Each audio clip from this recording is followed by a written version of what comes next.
this is going to be bad.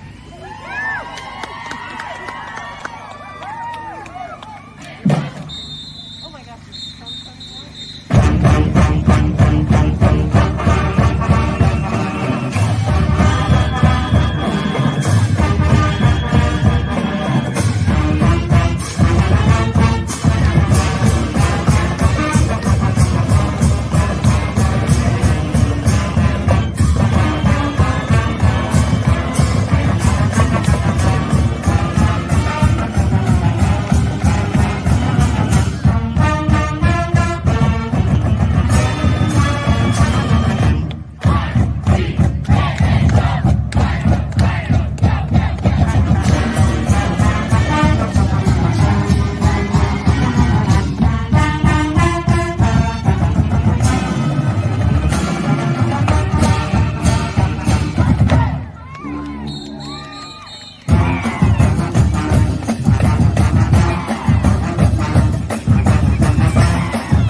Welcome back, Mighty Vandals, to Tubs at the Club, brought to you today by Snake River Stampede Whiskey. We'll tell you a little bit more about that later in the show. We're the Idaho Vandals affiliate on the Big Sky Podcast Network. As always, I am Dallas Hammer, your host, joined by producer, not the other word, Martin Heemstra. I don't know what was happening this last minute and a half. My computer was just glitching out, but I just heard that it's my cue to start talking, so I'm happy. It's Vandal football. It's Vandal football again this weekend, and nothing else I could be excited for, except for maybe a big reunion tour that was announced. Spoiler alert, Martin. You don't want to get people too hot and heavy this early on, man. Martin's computer obviously taking a bye week, very literal today. Brian, you've been on the shelf for like 3.5 minutes now. How you doing? I'm trying to see if I can make the duster look like it is stirring my drink, which happens to be a Vandal drink. So, hey, duster's already in. So, Dallas, look, you already brought up the headline. This is essentially bye week number 2. I hate to say this, but we really do just have to rip the Band-Aid off. Yeah, I mean, as Martin just threw it up on the chat there, Creed reunion tour. That's all we're going to be talking about today because, again, with heavy hitters 3 doors down and Daughtry. Sorry, and Switchfoot, Tonic, Big Wreck, and Finger 11. Look at that, I can read. No, guys, we're talking Northern Colorado. I know we made a bunch of clipboard jokes the last few years and a bunch of jokes about Ed McCaffrey. But the McCaffreys are gone, and Northern Colorado might be worse, Brian. It's not might. This isn't might. I mean, look, the Ed McCaffrey, the one thing you could probably give to Ed McCaffrey's time is that because of his name, there were some transfers who came into Northern Colorado, guys like Elijah Dotson, who probably would not have come if not for that name. Well, those guys are gone. New head coach Ed Lamb. He's not a bad coach at all. I mean, he's been, first off, he has some Idaho roots. Now, it was not a great Idaho season, but he was the defensive coordinator it was an 02 or 03 under Tom Cable. Both 02, 03 under Tom Cable, 2 really shitty Idaho seasons. But hey, Ed Lamb, Idaho background. He, in terms of Big Sky and head coaching news, he previously, his big stop before was Southern Utah, where he coached Southern Utah both when they were in the Great Northwest League, the GNAC, whatever doesn't exist, and the Great West, which doesn't exist anymore. And then when Southern Utah left there and joined the Big Sky, and twice Ed Lamb took Southern Utah to the playoffs, won the Big Sky, Southern Utah in 2015. So look, he's the guy running the show. He's not completely clueless. We talked about it back in before Jason Eck was at Idaho, that Ed Lamb at a Big Sky school would be a good get. But look, this Ed Lamb, he was a special teams coordinator at BYU between leaving Southern Utah and coming back to Northern Colorado. And let's just say I don't think Ed Lamb, and I think if you're on the show, he'd say this, was prepared for the level of recovery Northern Colorado was going to require. Yeah, we talked about it a lot in the offseason because, again, Brian, a number one Northern Colorado fan, of the 4 of them that still exist in the world. We talked about it before of, hey, maybe there's a chance that Ed Lamb's going to come in here. They're going to end up looking okay to start because we don't know what the talent looks like.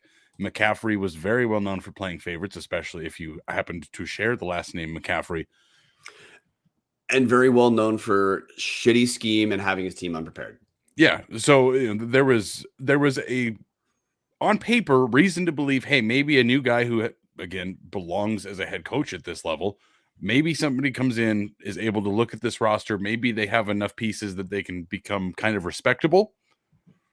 But Brian, that sure as shit ain't the case. This is the worst team Idaho is going to play this year. And that's saying something when you've already got Lamar and Cal Poly on the books as big wins in the past. There's not a lot to talk about here, guys, that's going to be positive. My notes in the outline are offense, putrid. This team is awful. McCaffrey put this program down bad. They rotate just like Cal Poly did, just crazy all over the place at almost every position, because when everyone's bad, you keep them fresh. The offense is last in points per game in the Big Sky. They're next to last in yards. They convert under 30% of their third downs, Brian. They're one of the least efficient teams in the country. This is going to be a week where if you were looking to take a week off of Idaho football, this is going to be it. If you don't care about watching Idaho absolutely curb stomp someone, if you want to watch Idaho blow the shit out of somebody, this is the week to watch. Or if you want to see Idaho's third stringers. So if we have to talk about specifics at some point in Dallas, and I want to begin talking about what Northern Colorado can do offensively, which is nothing. You referenced Cal Poly as a comparison. Cal Poly has, in conference play, has the worst defense in the Big Sky. Cal Poly gives up 41.6 points per game on the Big Sky season. Total offense, Cal Poly gives up 436 yards per game. Northern Colorado scored 17 points against Cal Poly. On the overall season, there's 122 FCS teams. Northern Colorado has the number 112 scoring offense in the nation. They're the 10th worst scoring offense in the nation. They've made, I looked this up and I was just astounded. This is on the season. Northern Colorado has made the red zone.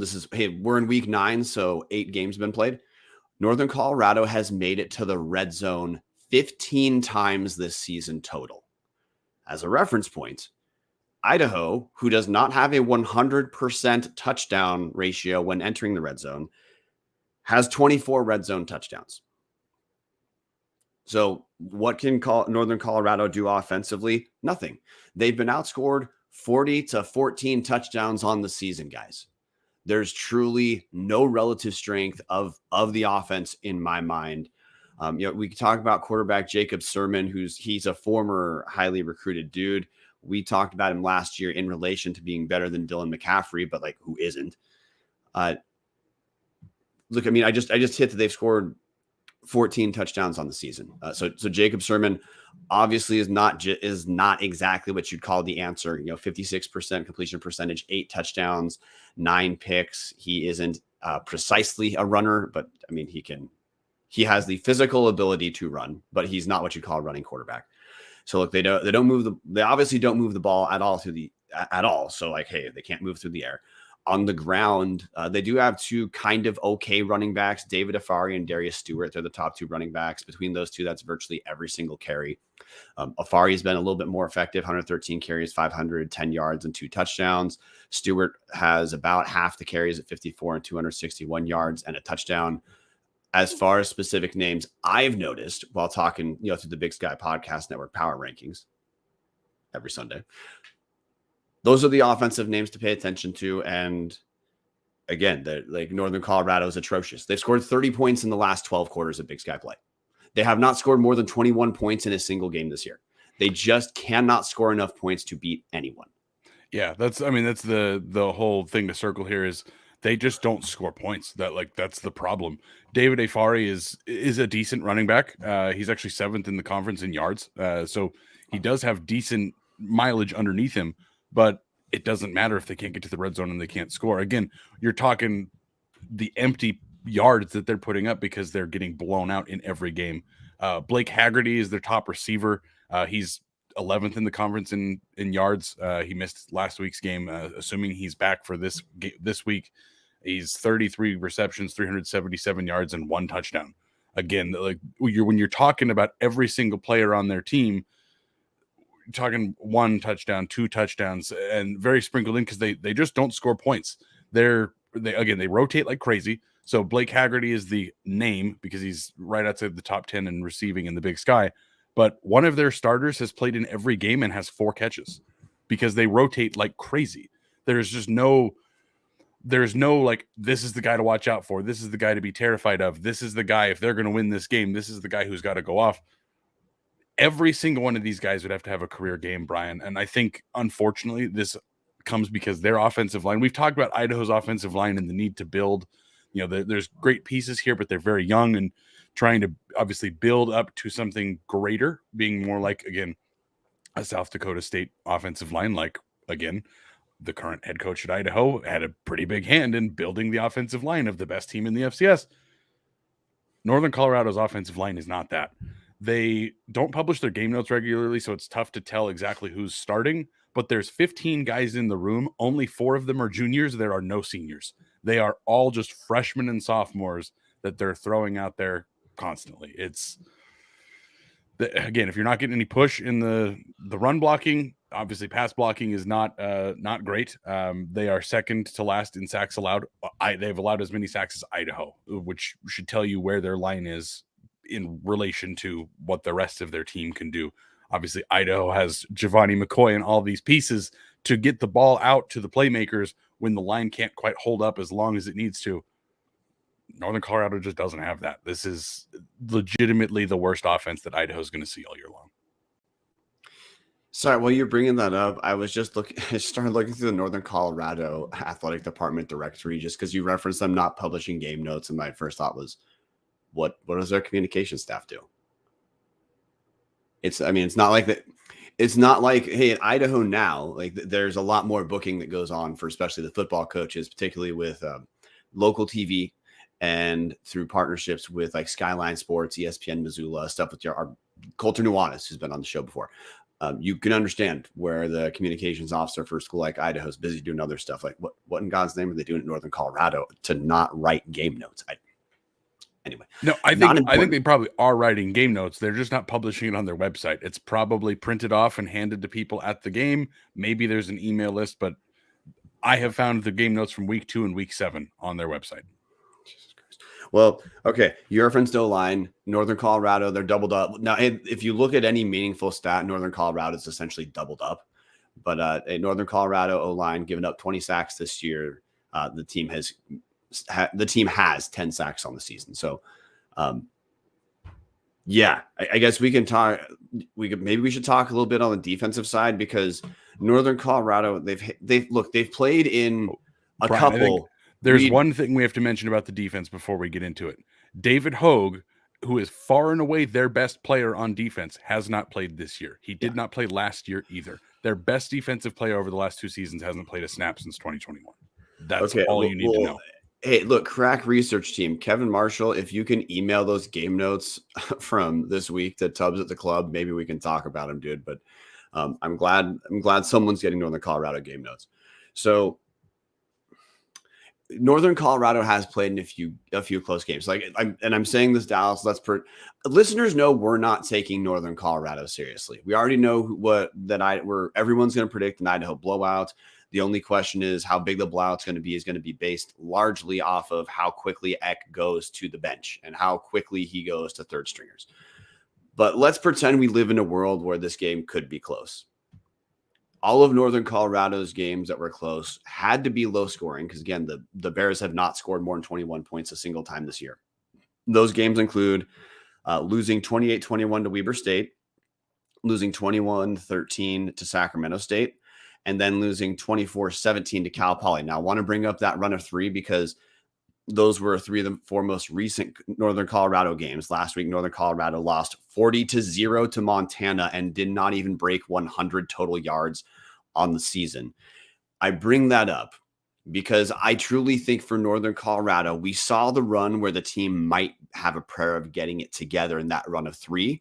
And Northern Colorado won 0 games. And my belief is that by not turning any of those moral victories into victories, this is a broken team that just needs the season to end. But if it's going to be close, Northern Colorado it's just going to have to be a low scoring game. There's no other way around that. Dallas, based off of looking at the notes you put together, Idaho is just going to have a bunch of self-inflicted gunshot wound turnovers to keep this close.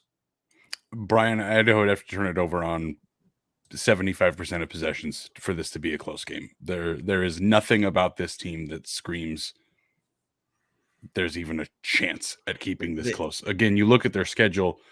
They have a 7-point loss to Weber State, who's not good. A 7-point loss to Cal Poly, who obviously Idaho's already ripped to shreds. They did lose to Sac State by just 8 points, which is the closest game on their schedule. And then, like you said, last week, they didn't even put up 100 yards of offense. We'll say for a team that sucks, their turnover margin's +1. They've picked off 9 passes, thrown 9 picks. They've recovered 5 fumbles and lost 5 fumbles. So, I mean, that's not to say this is a good team at forcing turnovers, but that look en route to the record they have of 0-8, they are somehow on the positive end turnover wise. So I guess, hey, that's what you'd be looking at. And Northern Colorado has been more effective at picking the ball off than forcing fumbles, just because most teams are.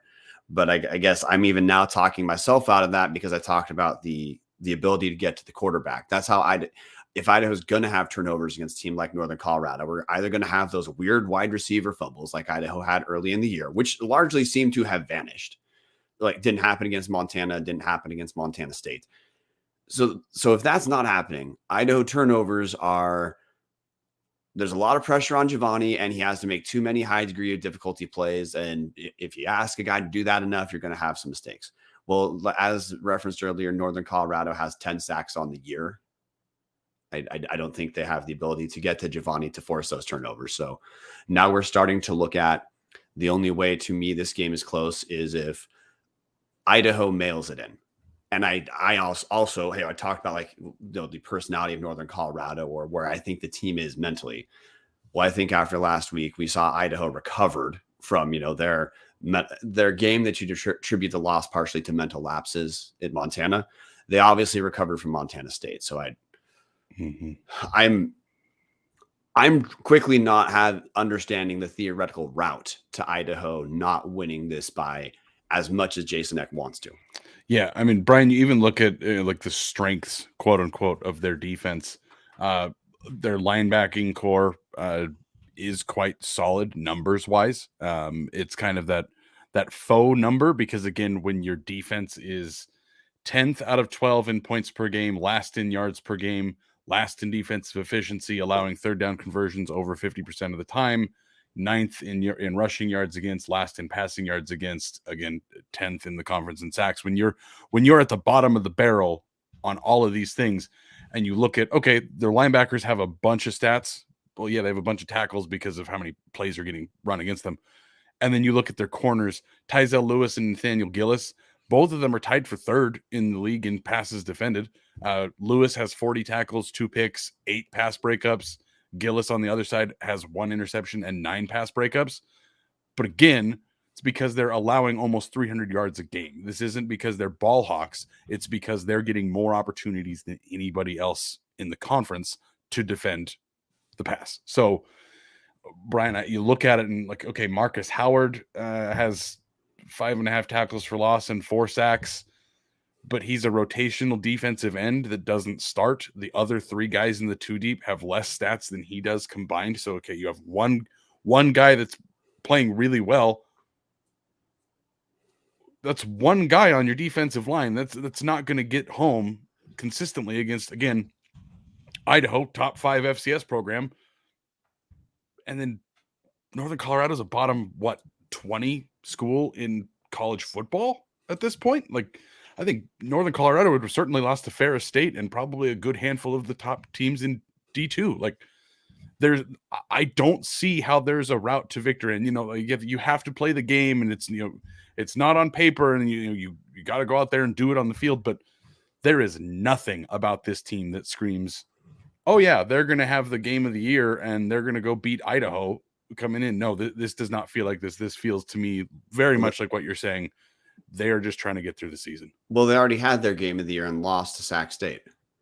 Yeah, exactly. Like that. They lost close to Sac State. They got blown apart by Montana. Feels like that's much more likely to happen than seeing a repeat of the Sac State game. Yeah, Northern Colorado Sagarin rating, they're 223. Now, that doesn't have all the FCS teams pulled out. But as hey, we just, again, to try to give you more reference point. 230 in the Massey rankings, by the way, as well. Okay, 223 in Sagarin. Cal Poly is 219. And Idaho walked all over Cal Poly, as we all watched earlier. If you want to go a different route, and compare it to Lamar is 210. So Lamar is 13 spots above Cal Poly. Not Cal Poly, Northern Colorado. I'm so over Northern Colorado. I'm now talking about the wrong team.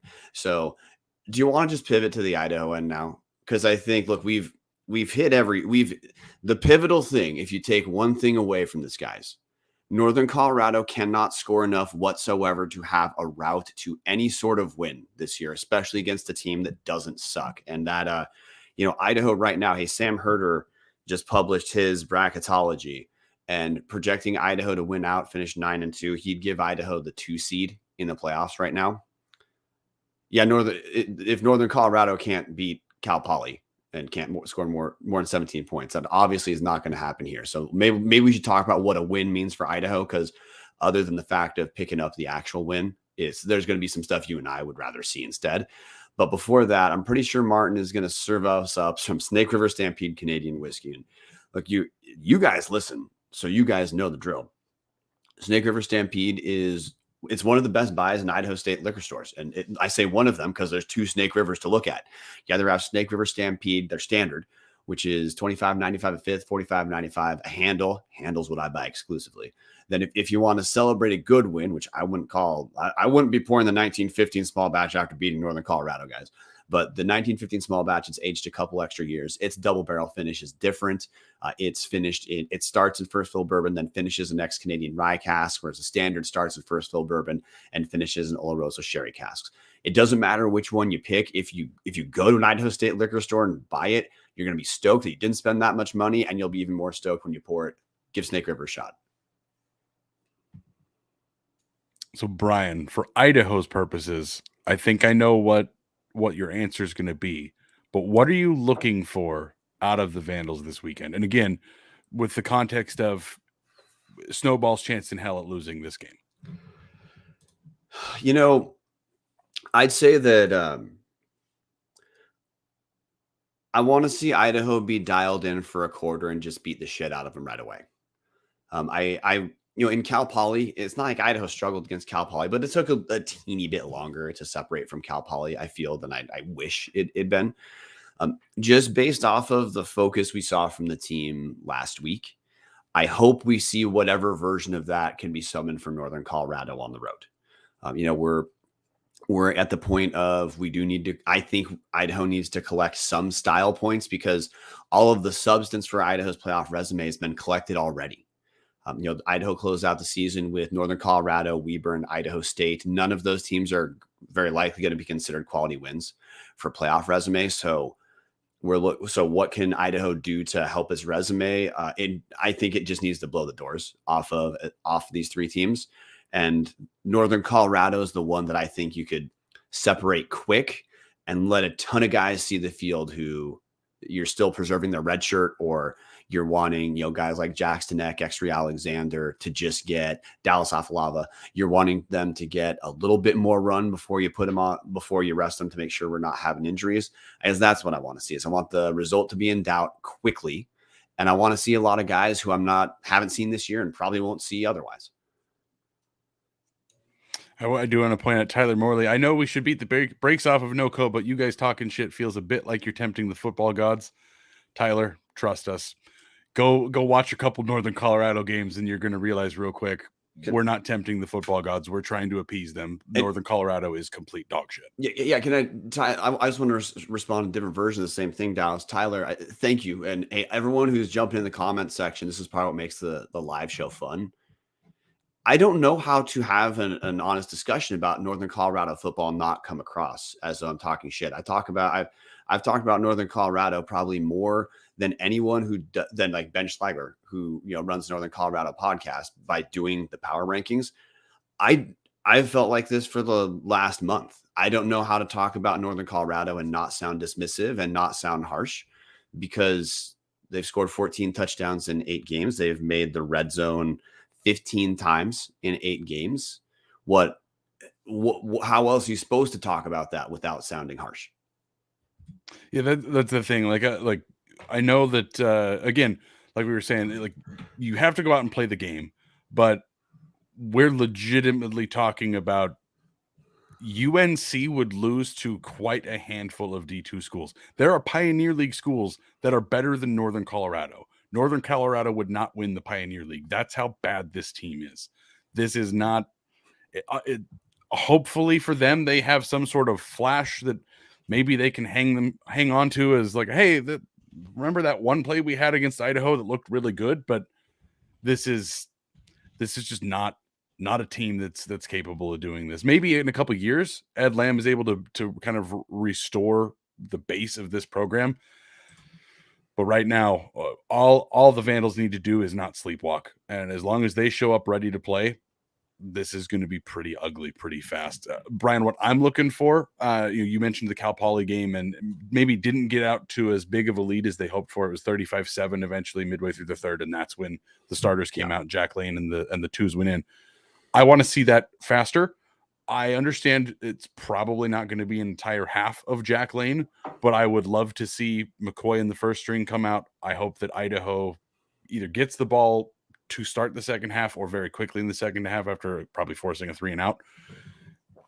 Get one scoring drive in from the starters, and then I don't want to see them the entire second half.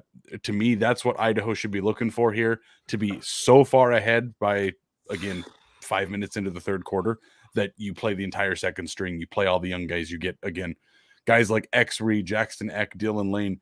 You get a bunch of those guys experience just because it's going to matter. Yes, this is a terrible team, but reps are reps. You get those guys. Again, there's so many young offensive linemen on this team. Cycle them in. Get guys in here. Let them make mistakes. Let them screw up a little bit. Yeah, Northern Colorado might come away with a couple garbage time touchdowns, but let the young guys get in here and screw up a little bit and learn from the mistakes, learn from getting the reps against, again, a team that we're talking one of the biggest upsets in Idaho history if Idaho loses this game. Yeah, Idaho's not going to lose this game. Or maybe, man, this is not important. And I'm going to give a warning where you have some Vandal PTSD coming. When you talked about the greatest upset, obviously this is not going to happen. It just gave me a flashback to that awful Northern Colorado game in 2018 when Father Petrino and son Petrino 2019 after the Eastern game. It was after the Eastern game in 2019 when we upset them. Okay, thank you. When son and father Petrino doubled, it was 4th and 2 and late in the fourth quarter, and those two doubled down on personal fouls to get 4th and 32, and Idaho had to punt and did not get the ball back. Yeah. Okay. This game feels so over that I brought up Petrino and I've tried to get people not to do it. My bad. So I don't know if we just jump score predictions, Dallas, because I mean, like, look, what's the matchup breakdown? Idaho is pretty good. Is one of the better. They're not the best, but they're one of the better defenses in the Big Sky. And Northern Colorado can't score on anyone. And Northern Colorado defensively, you certainly would not accuse this unit of being elite. Look at total defense for Northern Colorado. They're the number 11. That's offense. Sorry. They're the number 9 total defense. So not the worst, but certainly in the bottom tier of the conference. So Idaho should not really struggle too much to score and should not struggle to milk the clock if they want. So I don't know. Maybe the big goal for this game is counting halftime, counting timeouts. Can Eck make this a sub 2-hour game? I mean, that again, these are the kind of chuckle-headed things that we're going to have to be looking for. Does Idaho just go in here and rip that clock apart and get out 35-0? Is that the game plan? It might be more fun to think of it that way. This is going to be rough, guys. But before we get into score predictions, if you are looking for a great all-inclusive week-long vacation, don't look past your backyard. Hughes River Expeditions has been vandal-owned and operated since 1976, and they're ready to take you on the vacation of a lifetime. Enjoy a multi-day trip down the middle fork of the Salmon, the main Salmon River of no return, the Salmon River Canyons, or the Selway.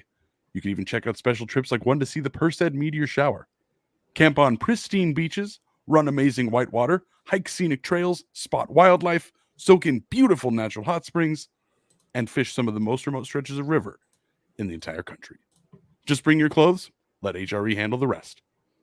Grab a paddle, catch dinner, and ride the bull all throughout the Gem State. Call them now at 800-262-1882. Again, that's 800-262-1882. Or check them out at hughesriver.com. Can I just say that Chuck Caswell is the MVP of Tubbs social media right now by assaulting us for being late in the comment section before and during the show and assaulting us on Twitter before the show. Chuck, it's the kind of engagement we look for. Thanks, dude. And it's the kind of engagement you get when you have patreon.com/Tubbs at the club, hashtag only Tubbs Discord members, both in the Discord and in the live show, which, hey, the especially for road games, guys, having the Discord might be what gets us through this game. It's the most fun to me. The most fun part of the Tubbs at the Club like patron experience is part of how we meet people we then see in Moscow. But I think I'm going to be leaning heavily on this, on the only Tubbs Discord for this game. It is the only thing I'm looking forward to about this game. And that and our reaction show, because that'll be fun to talk about just the absolute bloodletting that this is going to be. Yeah. So Mendoza line, Martin, Jason Mayer says Idaho wins 41-9. What say you, Dallas? Forgive me for taking the wheel.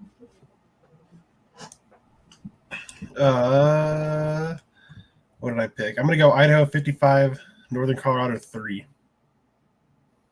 My only concern in picking a blowout that high is that Jason Eck, if you listen to press conferences, he clearly does not personally care for running up the score needlessly. I hope he repents on that if Idaho sees Montana in the playoffs. But this game, I'd expect it's going to be something like 42-6, where Idaho could easily score 60 if they want to. I just don't think Jason Eck wants to embarrass other coaches if he doesn't have to or doesn't have something to personally gain. So I'll go 42-6. That's very similar to what I'm going with. I've got Idaho 45-7. I would have loved to have made a stupid joke prediction like 69-14, but like you said, Brian, there's no way that Idaho's going to score that many points because Eck just isn't that guy. He's let's chew up the clock, let's snap the ball with 3 seconds left on the play clock at maximum, and just try to get out of here as fast as we can, which is great. I'm totally fine with that, especially in a dog shit school like this. Winning by 30 is the same as winning by 60, honestly, at that point. Like, let's just get out of here, kill the clock, get the ball moving. You see the comment section, it's pretty much the same thing. Robert Rustabaki, 63-3, Duffers Tavern, 45-10. There's Chuck, 38-10, 2 hours and 20 minutes game time. Bart Holt, 38-9. Steve Kurtz, 35-14. Bart Holt saying UNC does get those 3 field goals in. Brian, I see your hand up. Well, it's more Steve Kurtz. Look, Steve Kurtz repping Coeur d'Alene as well. Glad you're listening to the live show, dude. Can't wait to see it the next home game. I guess I wish we had Steve Kurtz on here right now, because I'd be telling him Northern Colorado averages 14 points in Big Sky play. That counts having played, stalwarts like Cal Poly. So how does Northern Colorado get 2 touchdowns? That's to me that's a real. Now Steve's a real smart guy, so if he were on the show, he'd have a good answer. But when I see 14, that's my initial reaction. 35 sounds probably right. I'm hoping for a shutout like Montana. I don't think it's going to happen, but 14. I would love to get your reasoning, Steve. If you can drop it in the comments, we will read it, because I think we're all thinking they're going to get end zone once or field goal once or twice. Not seeing 2 touchdowns. I'd love to get your reaction there. Bart Holt asking, where's the MSU troll? Is he licking his wounds? Nobody has heard from Ron, interestingly enough. If anybody no, I did not. Not true. He joined in live during the Big Sky podcast Power Rankings episode. He's doing fine. Thought it was a good game. So no, Ron's okay. Well, final things before we move on, guys. Ryan Phillips jumping in to say 33-10 UI, and then Andy Kaus with maybe the comment of the day. On Sunday, it's a win. It doesn't matter what the score is. Absolutely true. Come Sunday, Idaho's got 7 wins, pretty much locked into the playoffs. Doesn't really matter what the score ended up being. There's Ron. We will see you again, Bart. Somebody's back. Thank you, Ron, for joining us. Yeah. All right, guys, let's get into Around the Big Sky. Let's hit the rest of the games. We're going to start off with maybe the most important game of the week. NAU at Montana State. Anybody thinking how that's going to go? Martin, you're up first. Montana State. So NAU sits 3-2 in Big Sky play.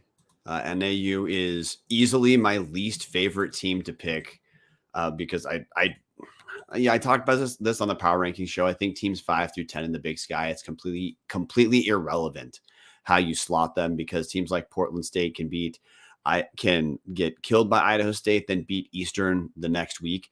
Northern Arizona just beat UC Davis, who is not very good either. So I think a not that good Northern Arizona team comes crashing down. I think Montana State is going to use this to get back on the hashtag right track, Trevin Pixley. And I don't think it's going to be particularly close. I also think Montana State's going to say, hey, we need to get back to our bread and butter. And I would not be shocked if there's 5 total pass attempts by Montana State. I am disappointed that neither of you are taking NAU, because I was really hoping one of you would, so I didn't have to. No, there's not a chance in hell. MSU is going to destroy NAU. In the way that I think Idaho left the Montana game thinking, we really let that get away from us. I think Montana State probably has the same feeling about that Idaho game. There were 5 more minutes left in that game. Who knows how it's going to happen? It feels like the payback from that loss is going to be all over NAU. So really feel bad for Chris Ball's team, because it's going to get rough, I think, this weekend.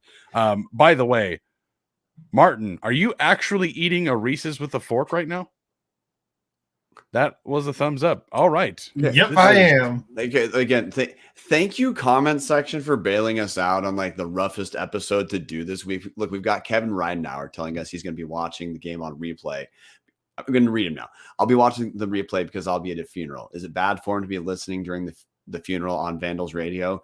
Well, Kevin, I don't know who this funeral is for. I don't know how close you were, and I don't know how much of a vandal this guy was. Like, if this is my funeral, Brian, let me cut you in real fast, because Kevin has an update in the comment section. The funeral is for a rabid BSU fan. If this BSU fan was any sort of sport in life, he's expecting you to listen to the game, and he will be disappointed if you don't. Like I said in the comment section, you got to start the IDAHO chant, Kevin, every time they score. Get that funeral popping. Man, we are really going off the rails here. All right, let's get focused back up here. Let's talk about another great game this week. Snooze Fest, excuse me. Cal Poly at Eastern Washington. Eastern Washington.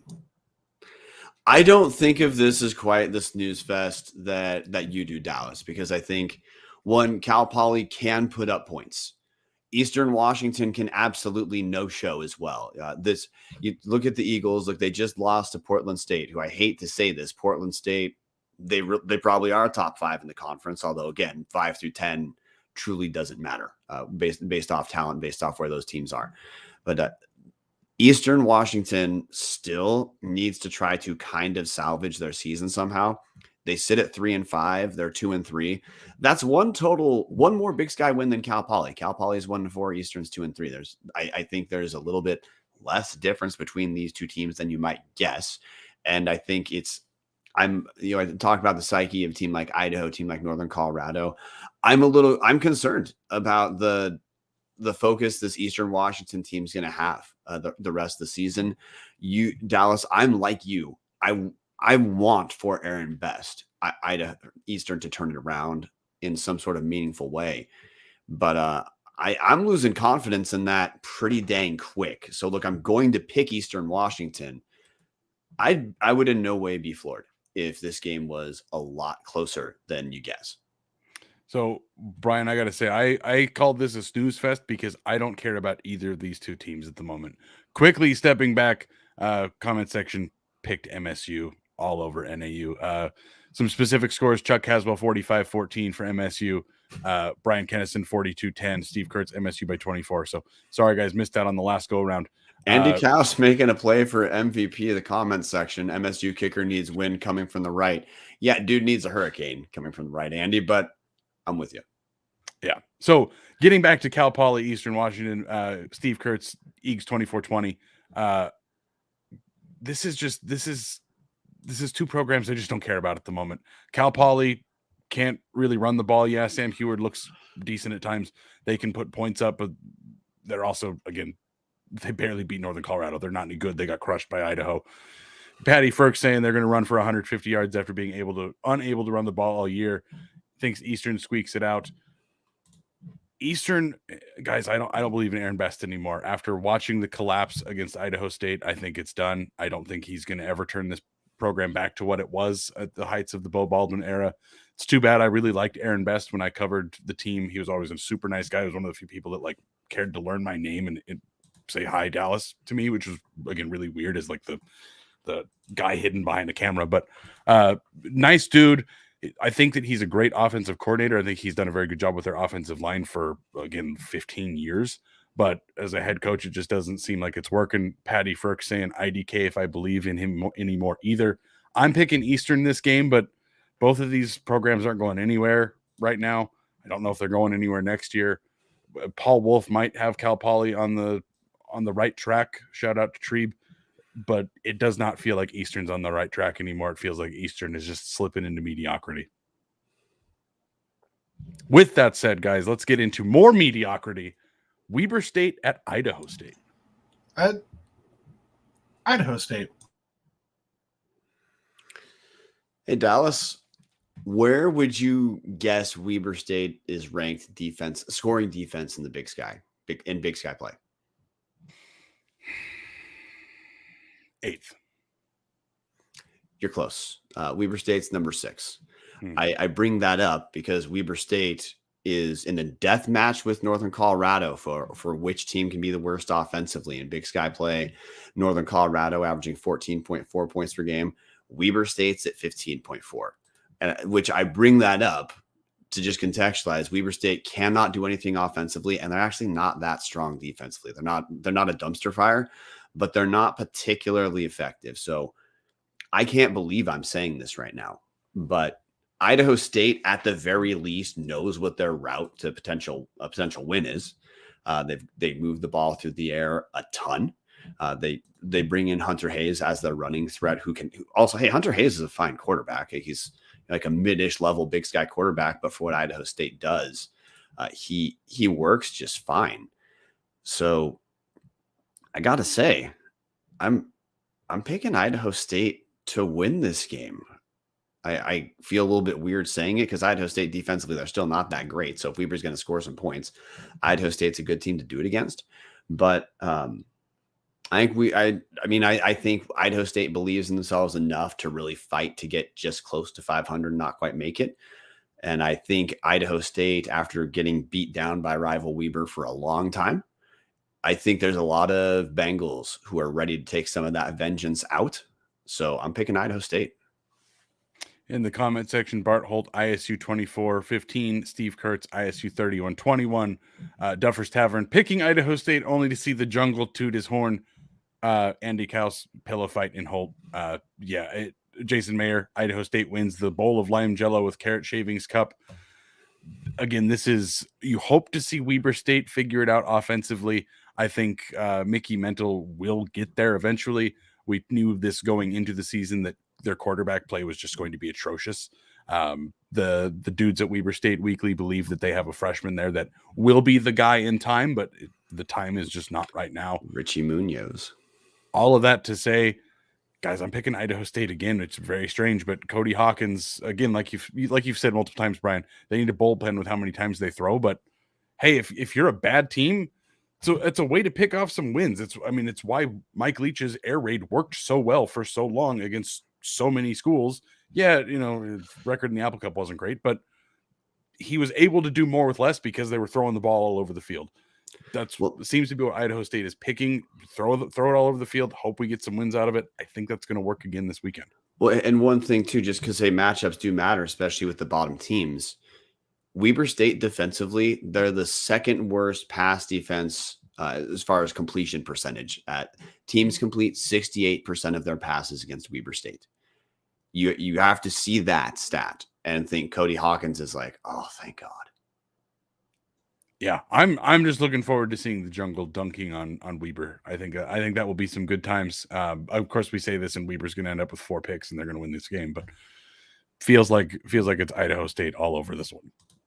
Last of the shitty games before we do eventually get to an actual game of the week, guys. Portland State at UC Davis.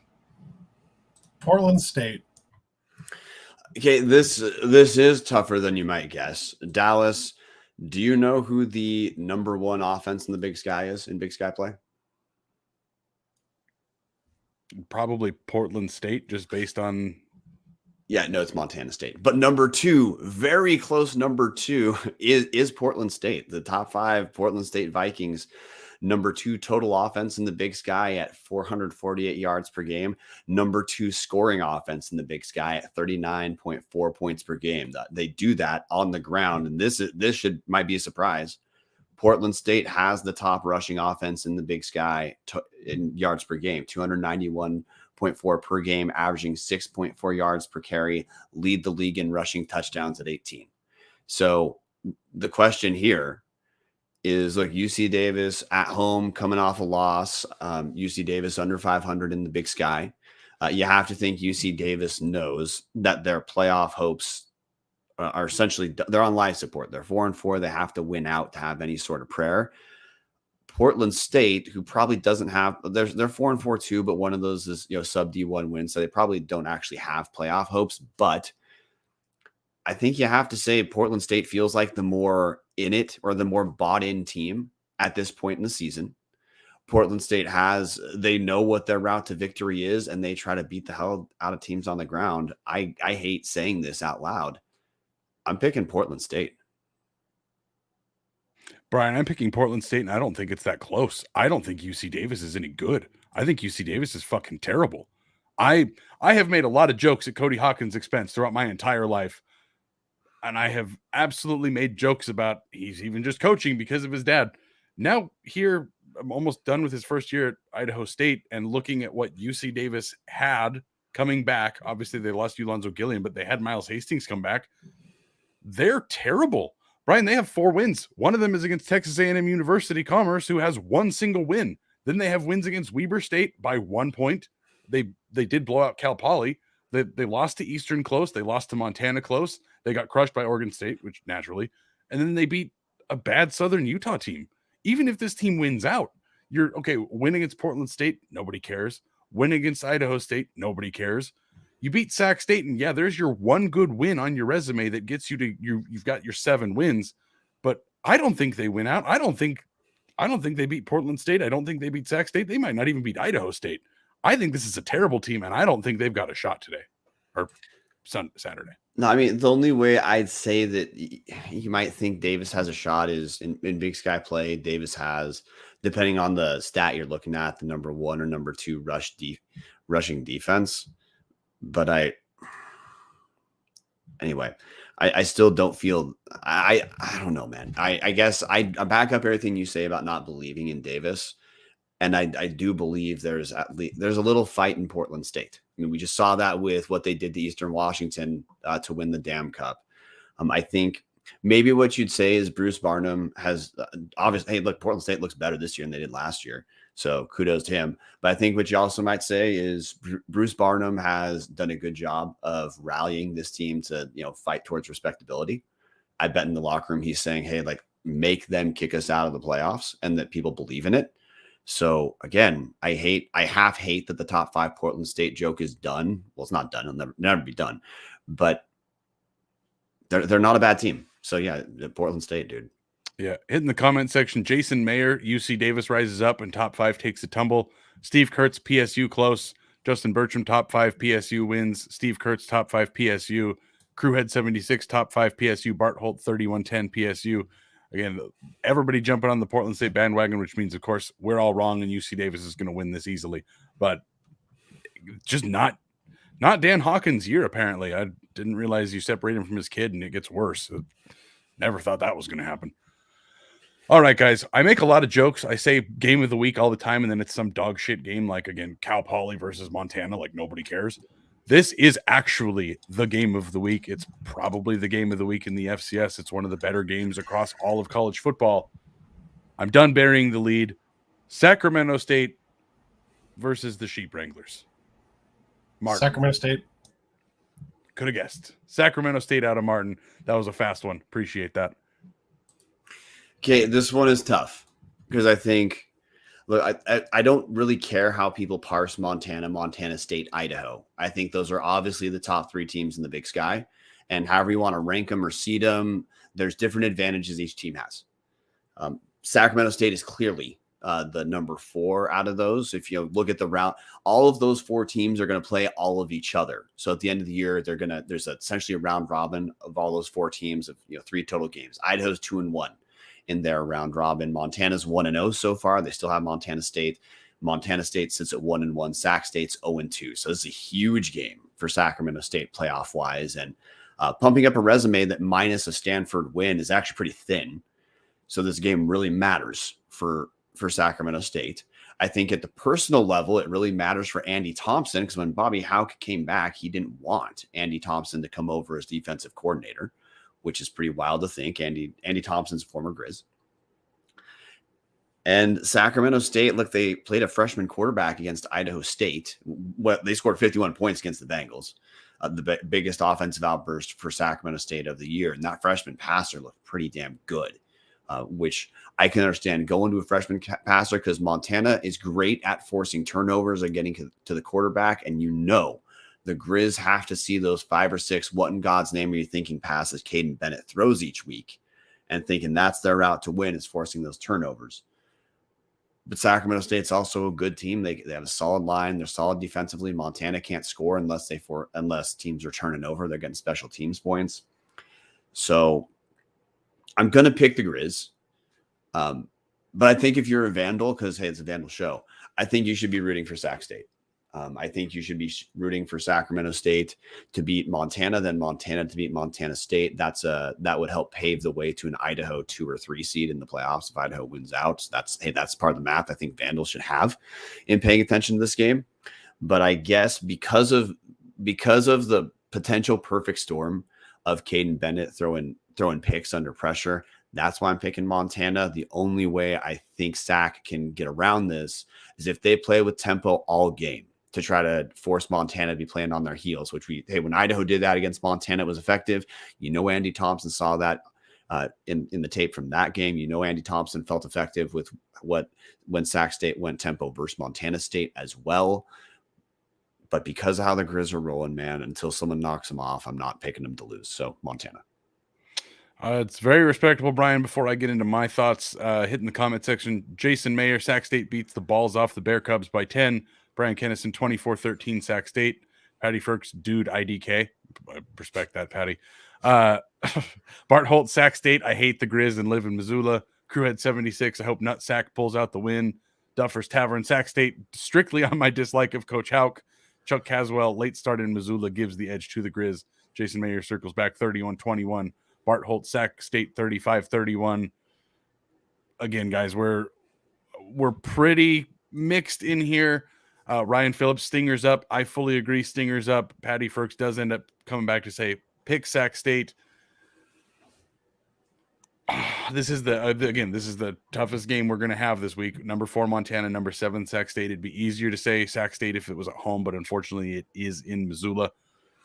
But I think it's Sac State. I still wasn't that impressed by Montana. It felt a lot like Idaho lost that game more than Montana won that game because that's what happened. Idaho didn't show up for the first half. And honestly, you look at their schedule and you watch the Grizz this year, and yes, they've gotten certainly better with McDowell at quarterback, but there's been nothing about this team that screams like they're a world-beating squad. Butler, terrible. Utah Tech, not good. Ferris State, D2, lost to NAU, which is disgusting. 8-point victory against Idaho State, 8-point victory against UC Davis. Like, they're not blowing out bad teams. No, well, they can't score very well, so they're not going to blow out anyone. Here's the only pushback that I've got, because I'm not going to argue with single of those data points, because you're right on all of them. The big difference is Montana's getting to the quarterback now. They were not getting to the quarterback whatsoever until the Idaho game. Well, now Montana has 12 sacks in the last 2 games. Whatever their issue was in figuring out how to get that pressure that Bobby Hauk wants to get from atypical, weird spots, they're doing it now. And they've done it pretty damn well, man, over the last 2 games. Yes, Northern Colorado sucks, but Idaho doesn't suck. But Idaho's offensive line does. We're talking, I mean, suck is definitely not the right term, but again, Idaho and Northern Colorado are the 2 of the 3 worst lines statistically in the Big Sky. Yeah, like I don't disagree with that basic point, but what I disagree with is, well, we also Idaho's line is getting better. Like we just saw, like Montana State had led the Big Sky in sacks, and they were rough on Idaho for a series. And then Idaho recovered. So, I mean, now part of that for the Grizz is they got a freshman's first start under center. So, like, hey, that pads. And let me restate your point initially. I think your reason for picking Sac is you're saying, hey, if Idaho shows up at all, you think Idaho wins. And if Montana doesn't have that Idaho win, they don't have an impressive win on their resume. So we're not reading that much growth into this team, even if they get those 6 sacks, 12 in the last 2 games or not.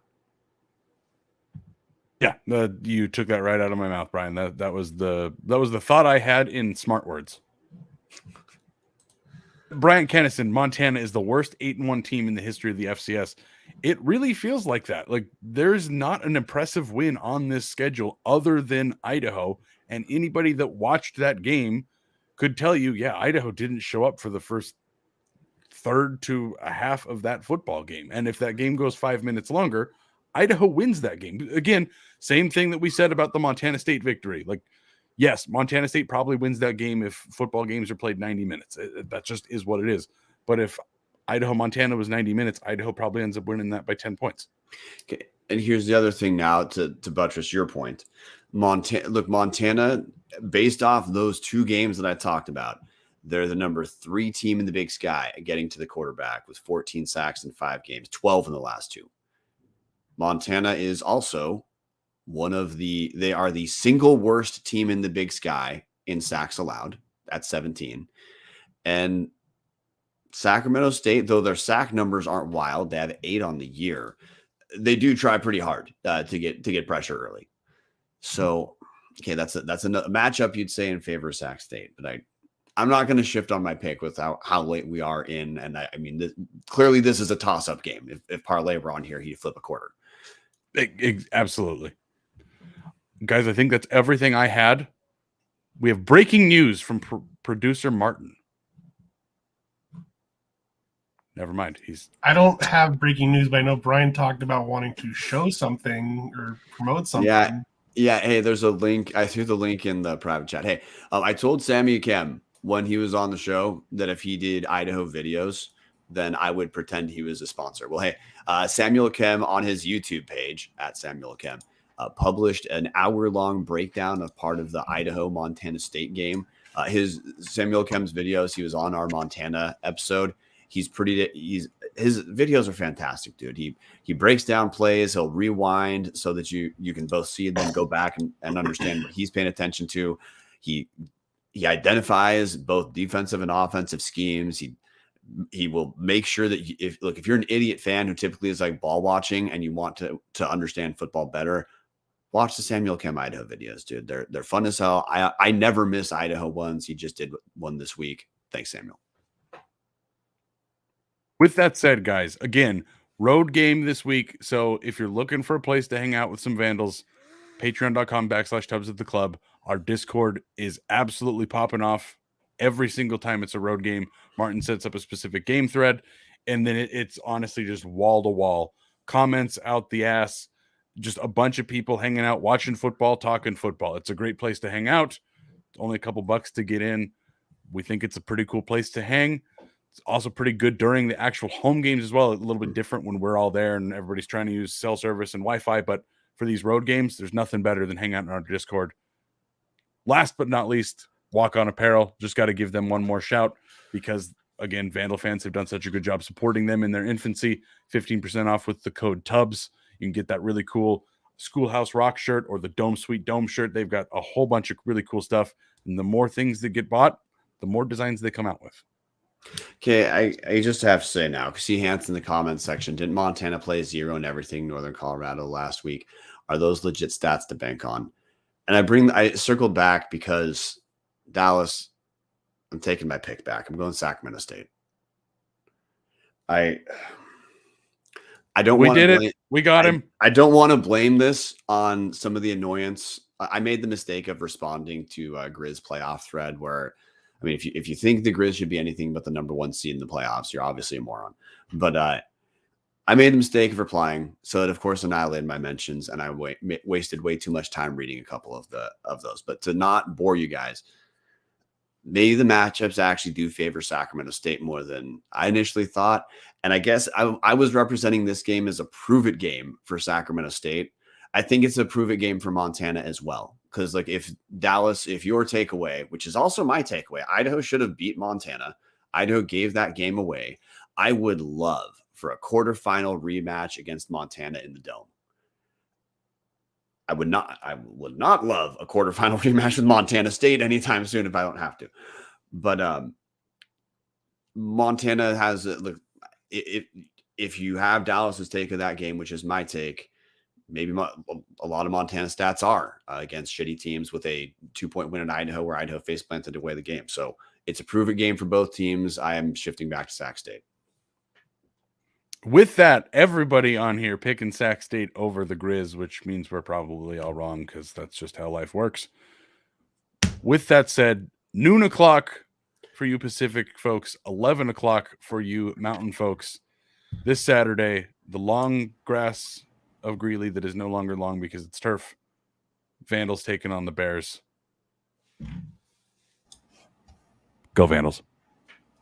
Go Vandals.